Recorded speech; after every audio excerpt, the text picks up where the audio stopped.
Hello and welcome to the Capital Games Movie Club. I am the Wiz. Zero's out solving the mystery of who put the banana in the tailpipe. Yeah, I know that's a Beverly Hills Cop reference. I couldn't come up with any better. Sorry. Anyway, he's not here, of course. He'll be back soon, hopefully. But we'll get on with the review. But before we do, I want to talk a little bit about my history watching noir films. I don't have a lot of noir films under my belt, but I think I've seen some of the better ones out there.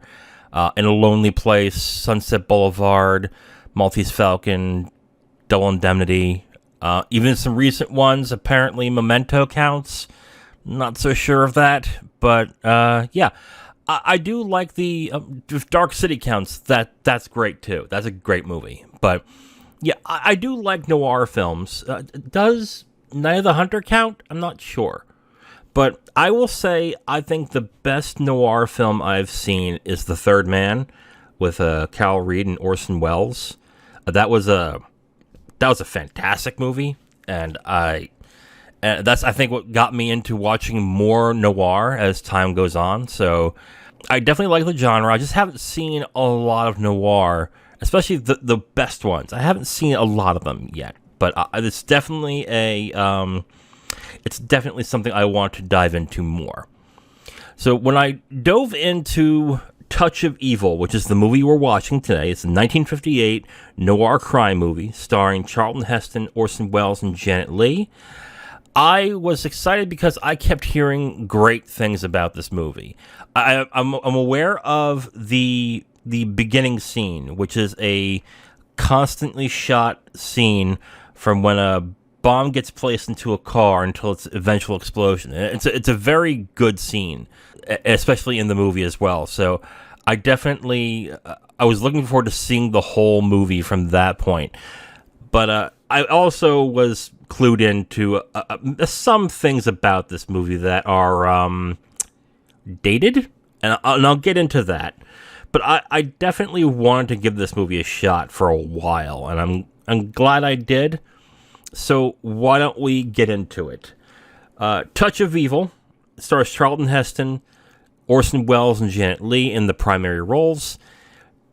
We'll get into performances right away. Orson Welles does a great job playing a drunken, racist, bigoted cop who is definitely corrupt throughout the entire film.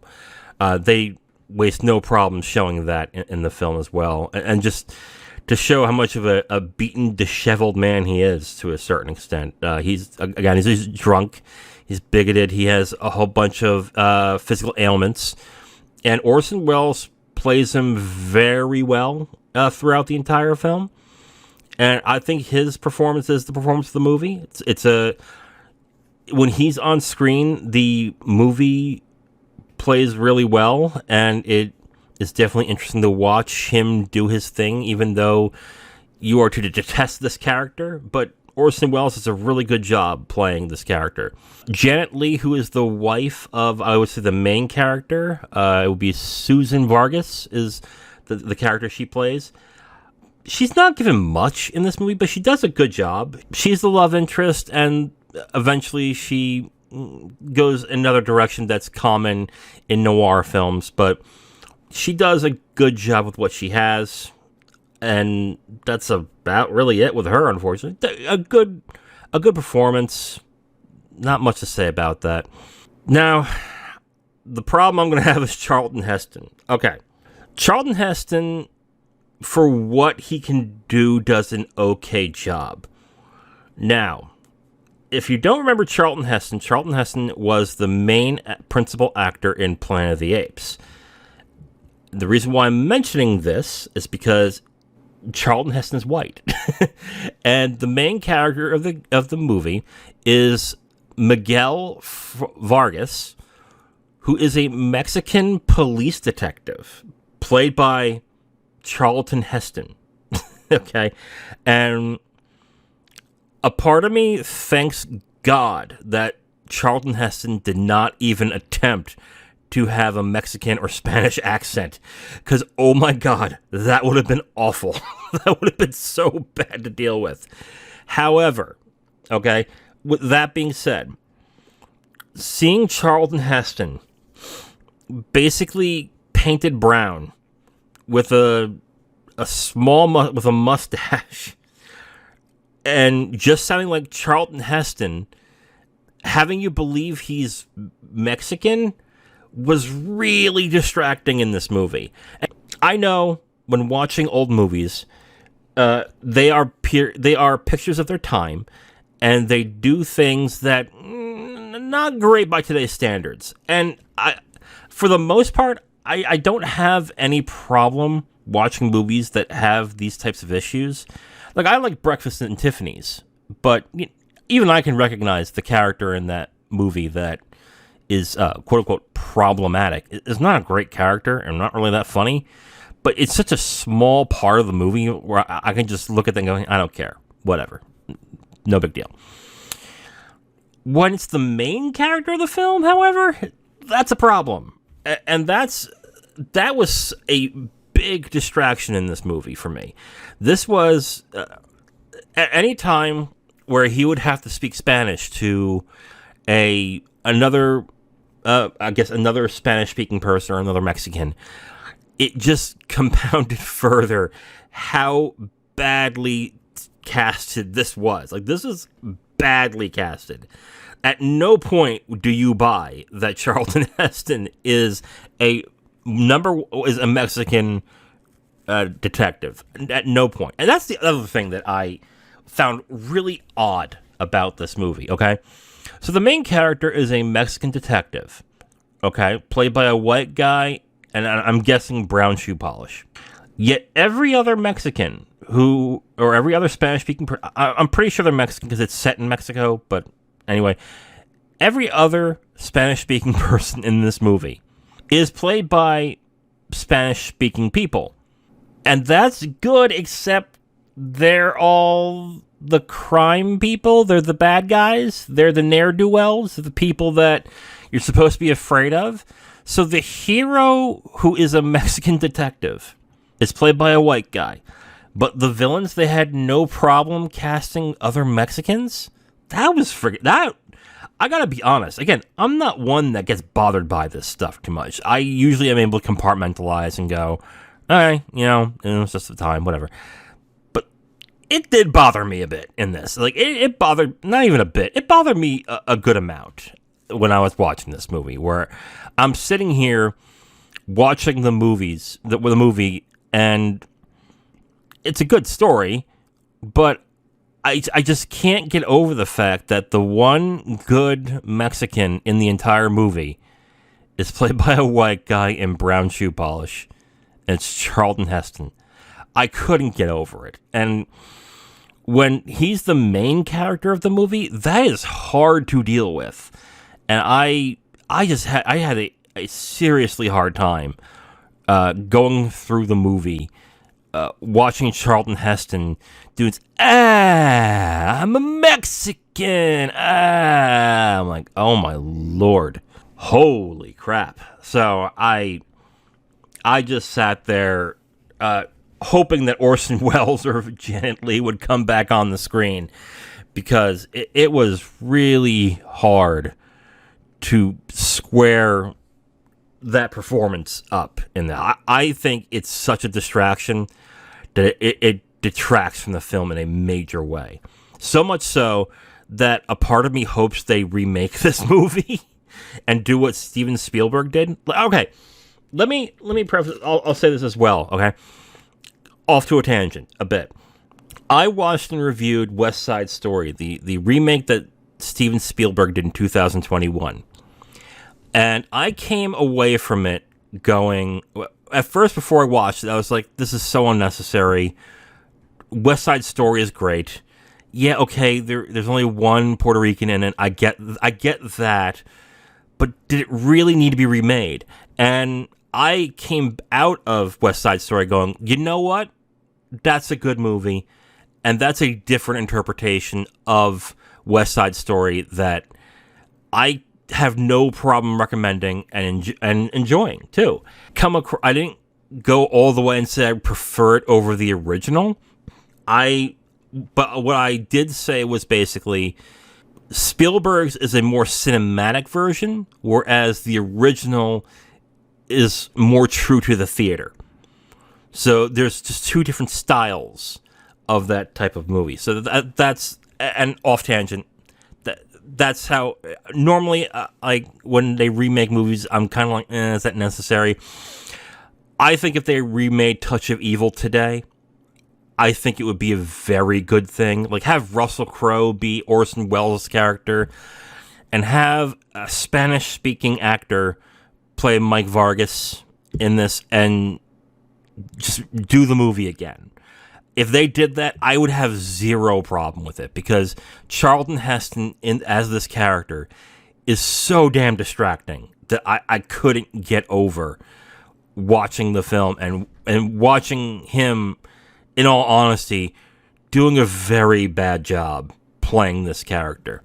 Which is, it's sad, because the story and the screenplay is actually very good. This is also written by Orson Welles. It is based off of a book called Badge of Evil, written by Whit Masterson, okay?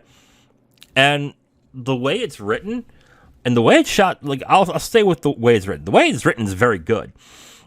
With the exception of Vargas, everyone has shades of gray, except for, of course, the main antagonist, which is Police Captain Hank Quinlan, who is played by Orson Welles.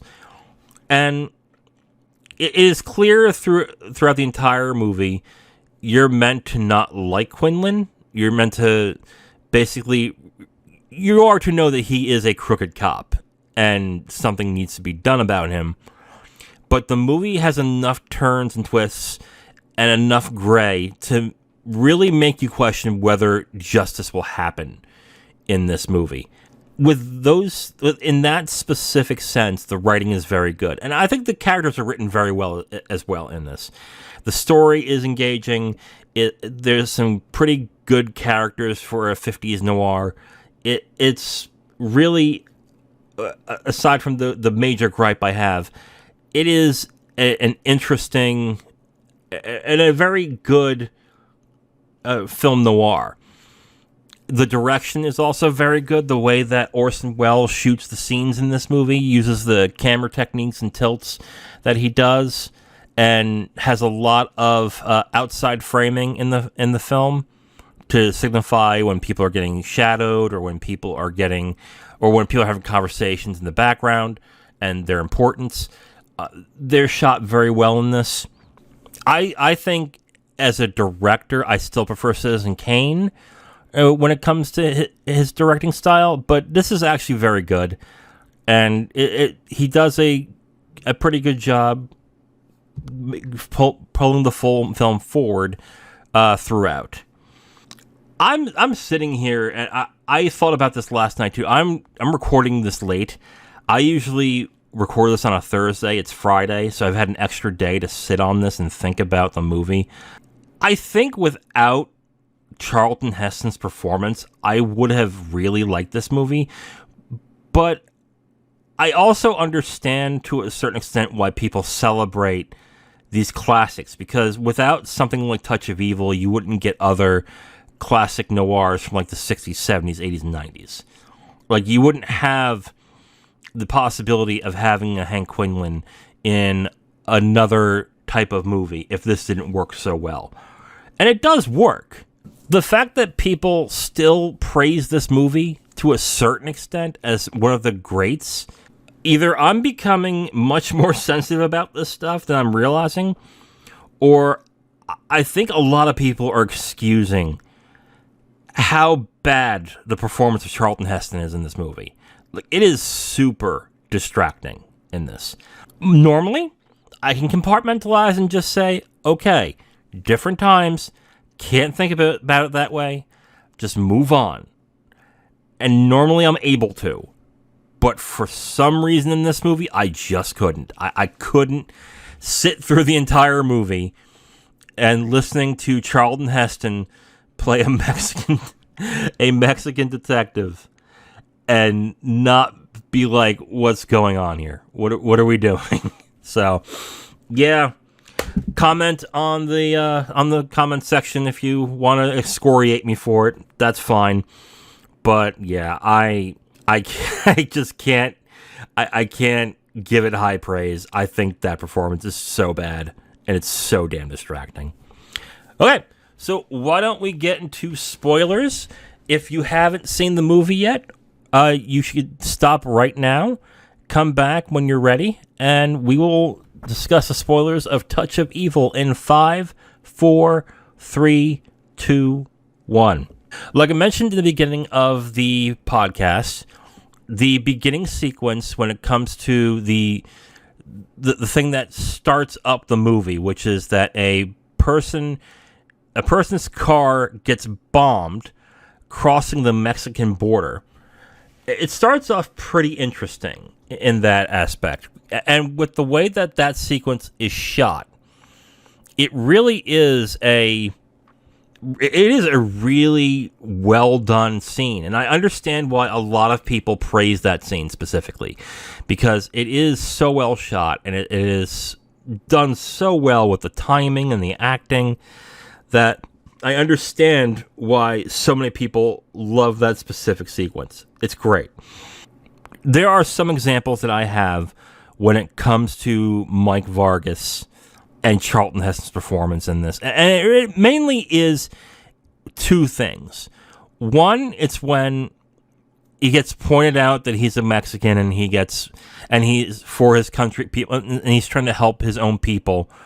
It becomes really distracting, especially in the scene where they're interrogating and torturing the one guy who they're trying to pin that has dynamite in his apartment.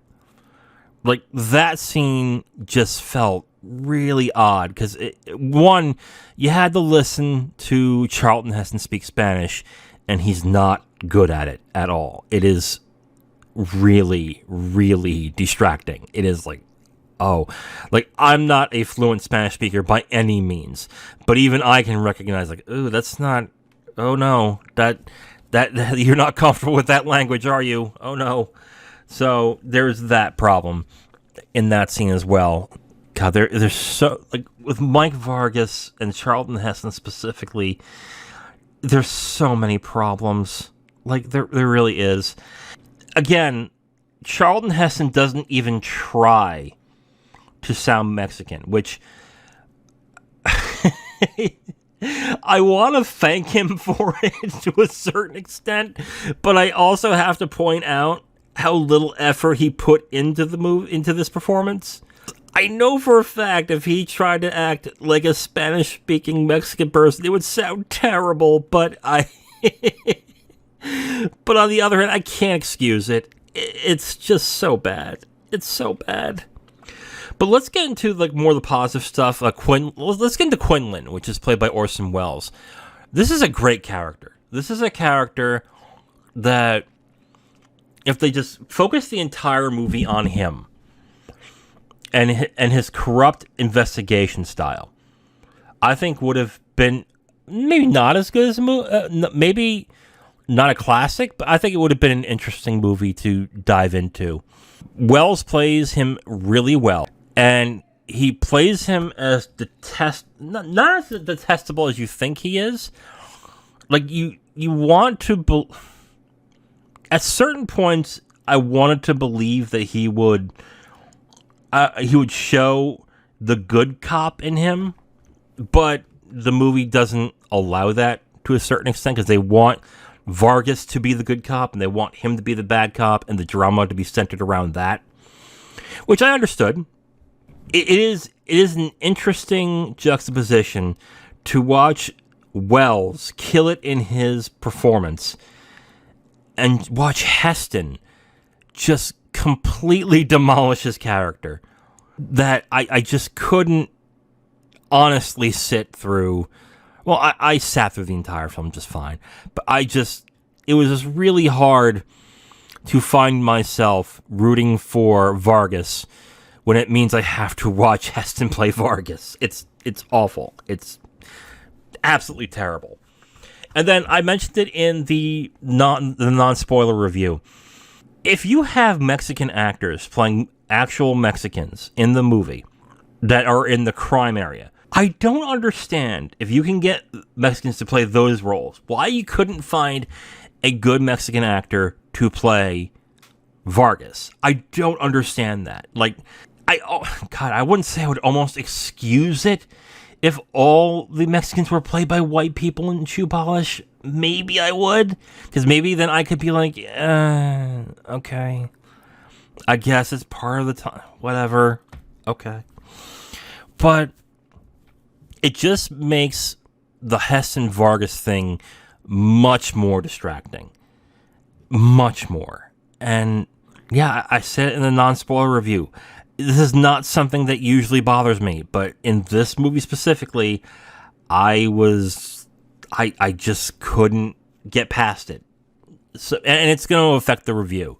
It really will. Like, my rating is going to be rather lower. It's going to be a lot lower than what most would in this. Other than that, that's all I can say about when it comes to Quinlan and Vargas. Susan Vargas, the one played by Janet Leigh, a part of me wishes she wasn't even in the movie. She was only used, really, to be a distraction to Miguel Vargas. And they kept having to double back onto her, back and forth, and it kind of messed with the flow of the film. Like, I sat here a couple and Janet Leigh's fine in the movie, but I really sat there going throughout the film, okay, she's just a distraction. That's all this is. It's gonna lead to Vargas having to choose at some point between her and putting Quinlan to justice. And that would be interesting. That would have been pretty interesting to deal with, but no, they didn't go that route, really. They made it no bone. They made nothing to make that relationship interesting other than, oh, Miguel Vargas is married to a white woman, and that's it. Like, what was the point of that? Really, what was the point of doing that? So, yeah, I had a lot of issues with this movie, and yeah, I expected a lot more out of this, and I didn't get it, but oh well. Let us get into the final thoughts of Touch of Evil. I can admit, by watching the movie, listening to the dialogue, and how the story unfolds, that I can understand why this movie is as celebrated as it is. It is for a noir, it's a very good movie.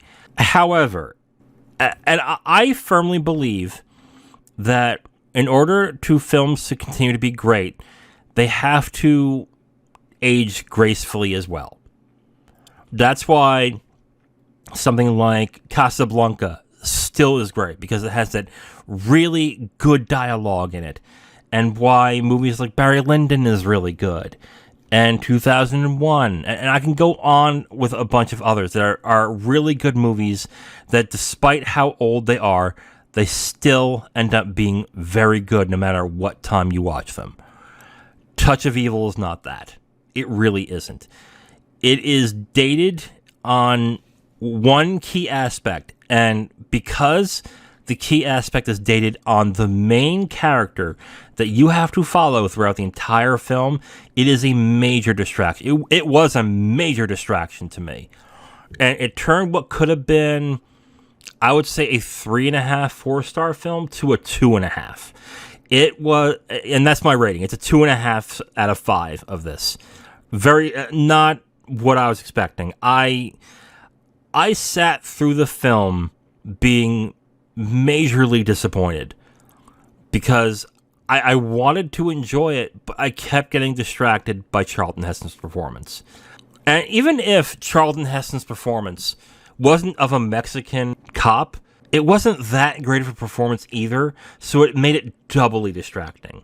I think, if you can get over that fact, this is a very good noir movie. But I think even people like me who say to themselves, oh, that stuff doesn't bother me, and I get it's from a different time, it's not that big of a deal, I think some of you might still get distracted by this. Or maybe I'm becoming much more sensitive about it in my old age. That is a possibility, but I seriously think that Charlton Heston's performance kind of ruins this movie to an extent. I give it 2.5 out of 5. I may revisit it one day, but I don't know when. I just was majorly disappointed by Touch of Evil. Okay, so now that we're done with the review, let's get into some topics. Avatar: The Way of Water released a trailer this week, and let me get you up to speed on my thoughts on Avatar. Avatar 1 is a beautiful movie that has average writing, average story, average characters. Because it looks beautiful, I think it's above average, and that's it. I do not get the... I kind of get why it got the praise and the money that it did because of how it implemented the 3D in movie theaters. I kept hearing from people who saw it in 3D how much of an amazing experience it was on 3D. But I watched... Since I don't like watching in 3D, when I watched it, I sat there being majorly underwhelmed throughout the entire film. Noting that it is beautiful looking, but everything else about it was very, as the kids would say, mid. Very, very mid. And to this day, I don't get the praise that it gets. Like, here's the funny thing about Avatar, okay? There are people online right now who will defend Avatar to their dying breath. That is a fantastic movie, and it got robbed in the Oscars, and it should have won Best Picture, and obviously it got all this money, so it had to be good.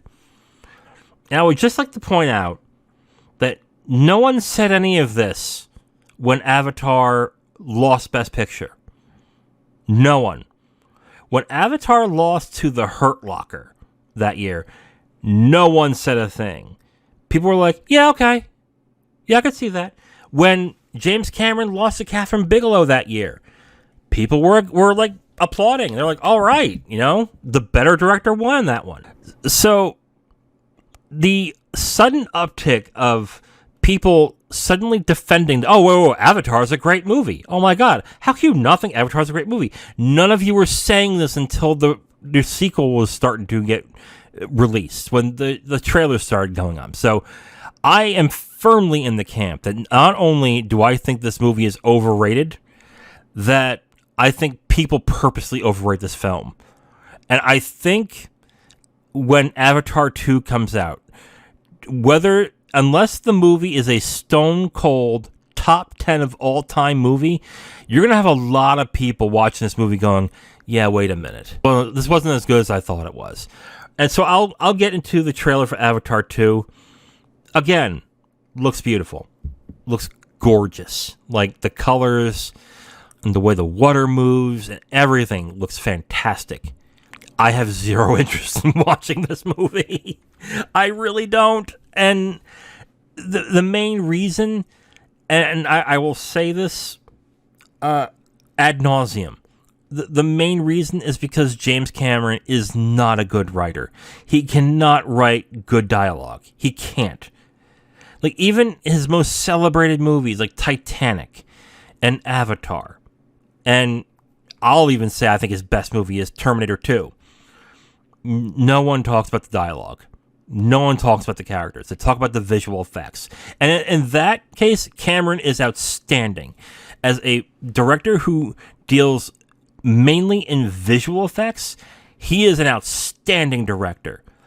But he is like the inverse of Kevin Smith to me. He's a guy that I would definitely want directing a movie. But get him away from the screenplay. Just let somebody else write the screenplay. He can direct it. Like, I feel the opposite with Kevin Smith. I think Kevin Smith should not be in a director's chair ever anymore. He should not be directing any more movies. But if he wants to write them, give him 6 figures to write. Give him 7 figures to write the movie. Let him do that, and then get somebody else to direct the movie. That's how I feel about James Cameron. He should not be writing any films. He should be directing them, because that, I think, is his major strength. Like, he is visually a fantastic director. He just can't write for shit. And there's nothing in this trailer. And mind you, it's like a 2.5 minute trailer, so you can't really see whether the writing is going to be top notch. But looking at his past work and how much praise that he's gotten for that work, I do not see him actually improving his writing on this one. So, yeah, I watched the trailer. I was impressed visually, but I still feel like this is gonna have the same problem as Avatar 1, which is looks great, but that's it. That's all it is. And if you're fine with it, have a blast. But until then, I don't see movies in the theater anymore, but I will watch it when it comes out. But I am expecting it to be about as mid as the first Avatar. So yeah, that's my thoughts on the trailer for Avatar 2, The Way of Water. All right, so we are at the end of the podcast. Before we go, we are on our final question. A couple of days ago, the Russo brothers talked about the remake they're doing of Disney's Hercules. Yeah, another Disney remake. So the Russos got out there and said that they're doing something a little different with Hercules, and that they're inspired by TikTok and influencers of TikTok when they're doing Hercules. On the one, let me do some positive. On the one hand, I can appreciate that the Russos are deciding on doing something a little different. Okay, I'll give them that.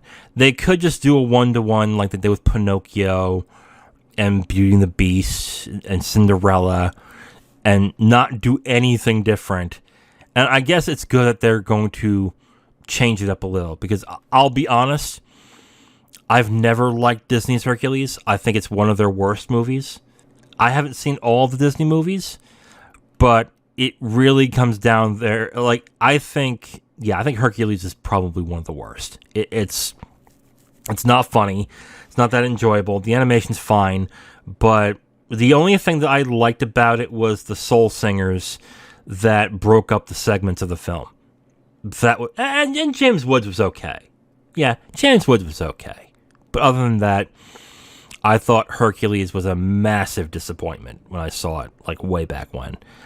And I saw it again probably like 15 years ago, and yeah, it kind of stayed the same. It's like, this is not really that good. So yeah. And I get, but that's the thing with Disney, okay? There are people who were small kids who loved Hercules, so they want to get those kids who are now adults to go see the live action one with their kids. And that's the play. I get that. I really do. Can I talk about how much of a bad idea this is? Not just of remaking Hercules, because again, I think Hercules is a bad movie altogether.